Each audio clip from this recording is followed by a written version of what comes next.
last week. I have to wonder whether they're going to celebrate that much today, although I'm sure they're happy about beating a tough Houston team. We do know one thing. Their goal on the season was to get to the Super Bowl and win it again, and that has really helped them. Well, they are going to celebrate. There's the answer to our question, and they deserve to celebrate. They played some great football today. They love the cold weather and the support of Pittsburgh, but they also like to play their last game of the year in warmer climes, and they're on their way to Southern California. We're going to get their comments directly from that Pittsburgh Steeler locker room, and even at that, you can see they carry themselves as champions, but it isn't the boisterous, sophomoric kind of display of emotion that you might expect in other locker rooms at this time of the year and the importance of this game. Well, they are real professionals, and I think one of the things that helps them so much in the playoffs is that they start the season expecting to be in the playoffs. A lot of teams start the season hoping to be in the playoffs, so that when the Steelers get here, it's something they have prepared the whole year for. Bradshaw and that whole group, they kind of just fought their way through the end of the season, waiting for the chance to play for the money. Now they have a chance to go to Pasadena and do it. You've said it so many times, teams reflect the character and personality of their coach, and so it is. You saw Chuck Noll walking almost like he was someone that wandered in off the street. No one paying a lot of attention, showing no emotion, but you know inside the great joy he must be feeling because he's an outstanding coach. And in fact, since 1972, the first year the Steelers were in the playoffs, his teams have the best record of any National Football League team. So stay tuned. We're going to meet the champion Steelers on the Budweiser NFL Report right after these words. Promotional fee has been paid to NBC. Super Bowl, but this was the play that people won't soon forget in this game. It was the touchdown that wasn't, as the Steelers went ahead and beat the Oilers 27-13. This is the Budweiser NFL Report, brought to you today by Budweiser. For all you do, this Bud's for you. Hello again, everyone. Bryant Gumbel welcoming you back to NFL 79 headquarters. Our final today in the AFC Championship, Steelers 27, Oilers 13. That controversial play, the very big item of this football game. To that end, we're going to effort an interview with Vito Stellino. He works for the Pittsburgh Post-Gazette. He is the pool reporter who will talk to the officials involved. Mike Adamle will try to have an interview with him. Along with that, Mike is in the Pittsburgh dressing room. We'll get some of their comments. Sam Nover in the Houston dressing room will have some of their comments, too. As far as the game was concerned, it was tight all the way, which is why that play loomed so big. That man, Earl Campbell, did not have a very good afternoon. 17 carries, 14 yards. But it was the Oilers, using last week's star, who got on the board first with a big break. Vernon Perry stepped in front of Benny Cunningham, off to the races, 75 yards, Perry all the way, offense never on the field. Houston goes out in front, 7-0. But Terry Bradshaw isn't one to let his mistakes get him down. Bradshaw, operating under pressure here, drifts out of the pocket and then picks up 25 yards. This set up Pittsburgh's first score, a Matt Marr field goal, cut the margin to 7-3. Still in the first quarter, Dante Pastorini playing well up top, number 47, Ronnie Coleman, down to the 32-yard line here. Houston got a fresh field goal. That made it 10-3. Then in the second quarter, Pittsburgh ball, 3rd and 6. Dante up top again, touchdown, Benny Cunningham. That tied it at 10, a 16-yard score. Still in the second quarter, 3rd and 17, Houston. Pastorini looks and finds Mike Renfro, but when he's hit by 31, Donnie Shelley stripped of the ball. Mel Blunt picks up the interception. It begins a Pittsburgh scoring drive. Before the half is out, it's Bradshaw once more to the offense. He was 19 for 30, 219 yards in the day. Touchdown strike here to Stallworth. Then the big play of the game. 1st and 10 from the 7.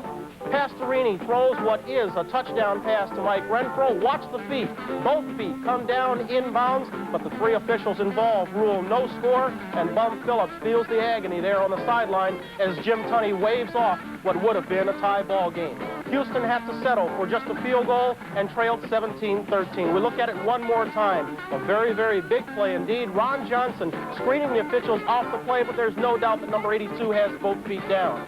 Still trying to come back, 4 points down. Pastorini looks and finds Guido Merkins over the middle, but then a crucial fumble, and it's Donnie Shell who comes up with the ball. Pittsburgh recovers, and then they drive, get this score. Blyer from 4 yards out, making the final 27-13 for the 4th time in the last 6 years. The Pittsburgh Steelers, members of Titletown, USA, are in the Super Bowl. We're going to come back. A lot of post-game comments, a lot of highlights, all that and more after this word from Budweiser. From top to bottom, from drafting to execution, the Steelers are indeed the team of the 80s, but the architect, the man in charge on the field, is Chuck Noll. He's with Mike Adamle right now. Michael? Well, Brian, I'm with another successful victory in AFC Championship. Chuck, your perceptions of the game? Well, you know, going into this game, we had a great deal of respect for Houston, and we still have a great deal of respect for them. But this football team wanted it very badly, and they played very, very hard. We were able to come up with some big plays defensively, and not big plays offensively. And I think that was the difference. It was a, you know, tough defensive game, both sides. It seems historically a lot of AFC Championship games have been decided by controversial calls. Today, Mike Renfro caught a ball over Ron Johnson. Where were you when that call was made? I was on the sideline. I have no idea what happened. I trust the officials were on the call. Do you think officials are conscious of the fact there was an onside kick in the game in the Astrodome that went against you, that you could have been in a position to win the game? Are they conscious of maybe making up for a call like that? I have no idea.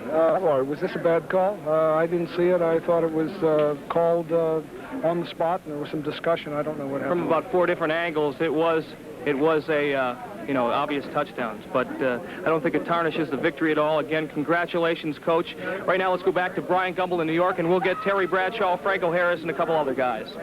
Thanks, Coach. Okay, Mike, thank you very much indeed. From all different angles, it did look like a Houston touchdown, but it'll never appear in the books. We're going to come back with some more comments, some more looks at that touchdown right after this word from Budweiser. Championship clubs are always characterized by outstanding talent and outstanding leadership. Pittsburgh is on the field. Leadership on defense provided by Joe Green. On offense by Terry Bradshaw. Mike Adamle has the two of them now. Mike? Two of the stars of today's game, Terry Bradshaw. Joe Green, you were awarded a game ball for your key playing today. Last year, the Houston Oilers were just happy to be here. This year, they were a little bit better prepared. Did you feel that the game would be as tough as it was physically? Yes, I did. They were prepared, and they played a tremendous ball game. They played their hearts out, and it's just too bad that things happened the way they did for them. Yeah. Joe, you know, one of the key ingredients, I guess, of the Steelers' success has been Coach Chuck Noll, a quiet man. Yet a lot of his success has been his relationship with all the players, but in particular the black players. You have been transferred from Mean Joe Green, a guy out of North Texas State, to one of the real leaders of the Steelers team. What has your relationship been like with Coach Noll? Well, over the years, I tried to play defensive tackle, and I rerouted into other roles other than that, and primarily because I've been around long enough, and I can be a leader to some of the young guys to try to transpose to them some of the information that Chuck has given to me and the ball club. Okay. Joe, congratulations. Thanks a lot. Thanks, Mike. Okay, Terry, last week Vernon Perry had a sensational game. 4 interceptions. Today you went out and you threw right in his direction. He picked you off for 75 yards. He did. He really did. What happened on the play was I had a hook to Benny, and when Benny planted, he leaned to the right, and I threw the ball right at him. Well, actually, the reason he was leaning was because he was pushing to the left because he felt Perry coming. So I threw the ball right at him, and when he moved, Perry was right there. Okay. And then I got clipped right out from under and couldn't, you know, try to make the tackle. Terry, again, another outstanding performance. Congratulations. Good luck in the Super Bowl. Thanks, Mike. Right now, let's go to Sam Nover, who is in the Houston locker room with Dan Pastorini. Sam? Thank you, Mike. What a difference 90 feet of corridor makes while the Steelers are celebrating. Obviously, they are very unhappy in the Houston Oilers dressing room. I have Dan Pastorini. Dan, it was a very courageous performance, and I assume that you will always reflect on the pass out of bounds. It's a tough thing to reflect on, but, you know, if you're playing for Pittsburgh, it would have been a good call. If you're playing for us, you know, we felt it was a bad call, but that wasn't the point in the game. They're a good football team. There's no question about that. We've played them many times, and if you're going to go to the Super Bowl, you got to go through Pittsburgh. There's no question about that. They played a great game today. They had good concentration. They had great effort from everybody.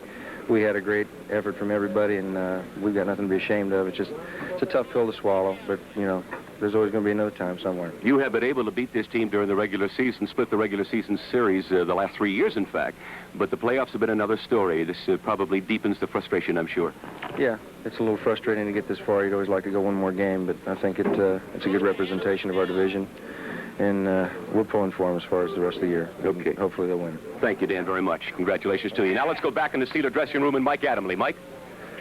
2 years ago in the AFC Championship game, there was a very controversial call. Rob Lytle fumbled the ball for the Denver Broncos. Apparently, it was recovered by the Oakland Raiders. They did not rule it that way. Up until that point, The press was not allowed to talk to the officiating crew. That has all changed. They have now adopted a pool reporter, a local reporter from a local city. This unfamiliar face is Vito Stellino. He is the designated pool reporter. He has talked to Art McNally and Jim Tunney's crew. What was the call? I talked to Jim Tunney, the referee. He said the side judge, Donald Orr, ruled that while Renfro's 2 feet came down inbounds, he did not have possession of the ball when his feet were inbounds. He didn't have possession until after he went out of the end zone. And he said the conference was because that he wanted to, they checked with all the other officials to look for help to see if anyone else had a different view. Bill O'Brien, the field judge, did not have a better view, and no one else disagreed with that with the call. And so Orr's call that while his feet came down in bounds, he didn't have possession when his feet came in bounds. That's the call that stood. Vito, thank you very much for getting that report for us. Let's go back to Brian Gumbel in New York. Okay, Mike Adamle, thank you very much. You heard Vito Stellino. He was the pool reporter that got to talk to the officials. Official Don Orr ruled that Renfro did not have possession of the ball when his feet were down. Our replay leads us to believe otherwise. We'll continue after this word from Budweiser. The Budweiser NFL Report has been brought to you today by Budweiser. For all you do, this Bud's for you. The executive producer of NBC Sports is Don Ohlmeyer. Coordinating producer, Ted Nathanson. Today's telecast produced by George Finkel and directed by Ted Nathanson. Our technical director was Horace Ruiz. Associate producers Kenneth Edmondson and Michael Hadley. Associate director, Richard Klein. As we sign off for this AFC Championship game, we also sign off our coverage of National Football League action for this season. The names you're seeing, the names of the people who've brought you the games all year long. But even as we finish up with football, we'd like to remind you about a big weekend of sports action on NBC next weekend. We'll get it all started on Saturday, 1 o'clock Eastern Time with Olympic Diary. We'll have Lake Placid trials, 70-meter ski jumping, trials in speed skating, and the Muhammad Ali track meet. That'll be followed by regional basketball action, followed at 4 o'clock Eastern Time by the third round of the Bob Hope Desert Classic. That's only on Saturday. We'll come back on Sunday, 1 o'clock Eastern Time, a nationally televised collegiate basketball game between the highly ranked Syracuse Ball Club going against the Purdue Boilermakers. That'll be followed at 3 Eastern Time by the premiere third season of Sports World. That followed at 4:30 Eastern Time by the final round of the Bob Hope Desert Classic from Palm Springs, California. So it's a big weekend of sports action on NBC right here coming to you next weekend. But for now, from all of us who have brought you football all year long, our thanks for being with us. Brian Gumbel saying, have a nice afternoon.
This has been a presentation.